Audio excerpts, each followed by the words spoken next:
Praise the Lord. இன்றைய நாளுக்கான வேத தியானம் பிரசங்கி அதிகாரம் 6 1 முதல் 12 வரை. சூரியனுக்கு கீழே நான் கண்ட வேறொரு தீங்கும் உண்டு. அது மனுஷருக்குள்ளே பெரும்பாலும் நடந்து வருகிறது. அதாவது ஒருவனுக்கு தேவன் செல்வத்தையும் சம்பத்தையும் கனத்தையும் கொடுக்கிறார். அவன் என்ன இச்சித்தாலும் அதையெல்லாம் அவனுக்கு குறைவில்லாமல் கிடைக்கும். ஆனாலும் அவைகளை அனுபவிக்கும் சக்தியை தேவன் அவனுக்கு கொடுக்கவில்லை. அந்நிய மனுஷன் அதை அனுபவிக்கிறான். இதுவும் மாயையும் கொடிய நோயுமானது. ஒருவன் 100 பிள்ளைகளை பெற்று அநேகம் வருஷம் ஜீவித்து தீர்க்க ஆயுசை அடைந்திருந்தாலும் அவன் ஆத்துமா அந்த செல்வத்தால் திருப்தி அடையாமலும் அவனுக்கு பிரேத கல்லறை முதலாய் இல்லாமலும் போகுமானால் அவனை பார்க்கிலும் கருவழிந்த பிண்டம் வாசி என்கிறேன். அது மாயையாய் தோன்றி இருளிலே மறைந்து போய்விடுகிறது. அதன் பேர் அந்தகாரத்தால் மூடப்படும். அது சூரியனை கண்டதும் இல்லை, ஒன்றையும் அறிந்ததும் இல்லை. அவனுக்கு இல்லாத அமைச்சல் அதற்கு உண்டு. அவன் 2000 வருஷம் பிழைத்திருந்தாலும் ஒரு நன்மையையும் காண்பதில்லை. எல்லாரும் ஒரே இடத்துக்கு போகிறார்கள் அல்லவா? மனுஷன் படும் பிரயாசமெல்லாம் அவன் வாய்க்காகத்தானே, அவன் மனதுக்கோ திருப்தி இல்லை. இப்படி இருக்க மூடனை பார்க்கிலும் ஞானிக்கு உண்டாகும் மேன்மை என்ன? ஜீவன் உள்ளோருக்கு முன்பாக நடந்து கொள்ளும்படி அறிந்த ஏழைக்கும் உண்டாகும் மேன்மை என்ன? ஆசையானது அலைந்து தேடுகிறதை பார்க்கிலும் கண் கண்டதே நலம். இதுவும் மாயையும் மனதை சஞ்சலப்படுத்துகிறதுமாய் இருக்கிறது. இருக்கிறவன் எவனும் தோன்றும் முன்னே பெயரிடப்பட்டிருக்கிறான். அவன் மனுஷன் என்று தெரிந்திருக்கிறது. தன்னிலும் பலத்தவரோடே போராட அவனால் கூடாது. மாயையை பெருக பண்ணுகிற அநேக விசேஷங்கள் உண்டாயிருக்கிறபடியால் அதனாலே மனுஷருக்கு பிரயோஜனம் என்ன? நிழலை போன்ற மாயையான தன் ஜீவகாலத்தை போக்கும் மனுஷனுக்கு இந்த ஜீவனில் நன்மை இன்னதென்று அறிந்தவன் யார்? தனக்கு பின்பு சூரியனுக்கு கீழே சம்பவிக்கும் காரியம் இன்னதென்று மனுஷனுக்கு அறிவிப்பவன் யார்? சூரியனுக்கு கீழே நான் கண்ட வேறொரு தீங்கும் உண்டு. அது மனுஷருக்குள்ளே பெரும்பாலும் நடந்து வருகிறது. அதாவது ஒருவனுக்கு தேவன் செல்வத்தையும் சம்பத்தையும் கனத்தையும் கொடுக்கிறார். அவன் என்ன இச்சித்தாலும் அதையெல்லாம் அவனுக்கு குறைவில்லாமல் கிடைக்கும். ஆனாலும் அவைகளை அனுபவிக்கும் சக்தியை தேவன் அவனுக்கு கொடுக்கவில்லை. அந்நிய மனுஷன் அதை அனுபவிக்கிறான். இதுவும் மாயையும் கொடிய நோயுமானது. ஒருவன் 100 பிள்ளைகளை பெற்று அநேகம் வருஷம் ஜீவித்து தீர்க்காயசை அடைந்திருந்தாலும் அவன் ஆத்துமா அந்த செல்வத்தால் திருப்தி அடையாமலும் அவனுக்கு பிரேத கல்லறை முதலாய் இல்லாமலும் போகுமானால் அவனை பார்க்கிலும் கருவழிந்த பிண்டம் வாசி என்கிறேன்.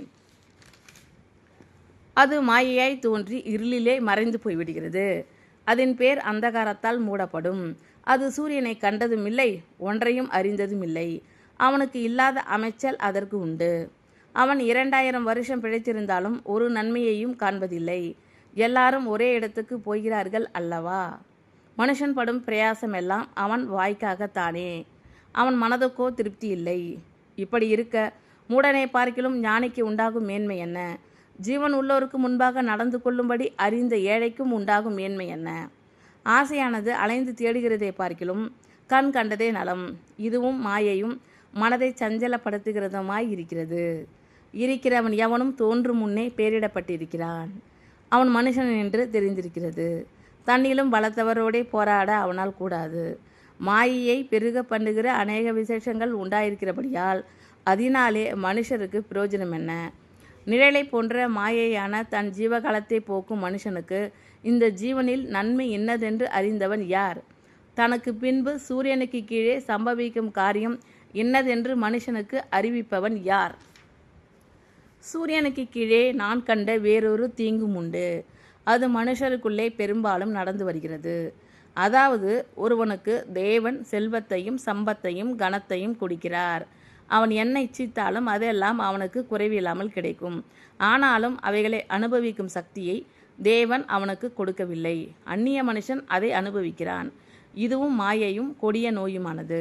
ஒருவன் 100 பிள்ளைகளை பெற்று அநேகம் வருஷம் ஜீவித்து தீர்க்காயசை அடைந்திருந்தாலும் அவன் ஆத்துமா அந்த செல்வத்தால் திருப்தி அடையாமலும் அவனுக்கு பிரேத கல்லறை முதலாய் இல்லாமலும் போகுமானால் அவனை பார்க்கிலும் கருவழிந்த பிண்டம் வாசி என்கிறேன். அது மாயையாய் தோன்றி இருளிலே மறைந்து போய்விடுகிறது. அதன் பேர் அந்தகாரத்தால் மூடப்படும். அது சூரியனை கண்டதும் இல்லை, ஒன்றையும் அறிந்ததும் இல்லை. அவனுக்கு இல்லாத அமைச்சல் அதற்கு உண்டு. அவன் 2000 வருஷம் பிழைத்திருந்தாலும் ஒரு நன்மையையும் காண்பதில்லை. எல்லாரும் ஒரே இடத்துக்கு போகிறார்கள் அல்லவா? மனுஷன் படும் பிரயாசமெல்லாம் அவன் வாய்க்காகத்தானே, அவன் மனதுக்கோ திருப்தி இல்லை. இப்படி இருக்க மூடனை பார்க்கிலும் ஞானிக்கு உண்டாகும் மேன்மை என்ன? ஜீவன் உள்ளோருக்கு முன்பாக நடந்து கொள்ளும்படி அறிந்த ஏழைக்கும் உண்டாகும் மேன்மை என்ன? ஆசையானது அலைந்து தேடுகிறதை பார்க்கிலும் கண் கண்டதே நலம். இதுவும் மாயையும் மனதை சஞ்சலப்படுத்துகிறதுமாய் இருக்கிறது. இருக்கிறவன் எவனும் தோன்றும் முன்னே பேரிடப்பட்டிருக்கிறான். அவன் மனுஷன் என்று தெரிந்திருக்கிறது. தன்னிலும் பலத்தவரோடே போராட அவனால் கூடாது. மாயையை பெருக பண்ணுகிற அநேக விசேஷங்கள் உண்டாயிருக்கிறபடியால் அதனாலே மனுஷருக்கு பிரயோஜனம் என்ன? நிழலை போன்ற மாயையான தன் ஜீவகாலத்தை போக்கும் மனுஷனுக்கு இந்த ஜீவனில் நன்மை இன்னதென்று அறிந்தவன் யார்? தனக்கு பின்பு சூரியனுக்கு கீழே சம்பவிக்கும் காரியம் இன்னதென்று மனுஷனுக்கு அறிவிப்பவன் யார்? ஆமென். Thank you Lord. கர்த்தர் உங்கள் அனைவரையும் ஆசீர்வதிப்பாராக. God bless you all.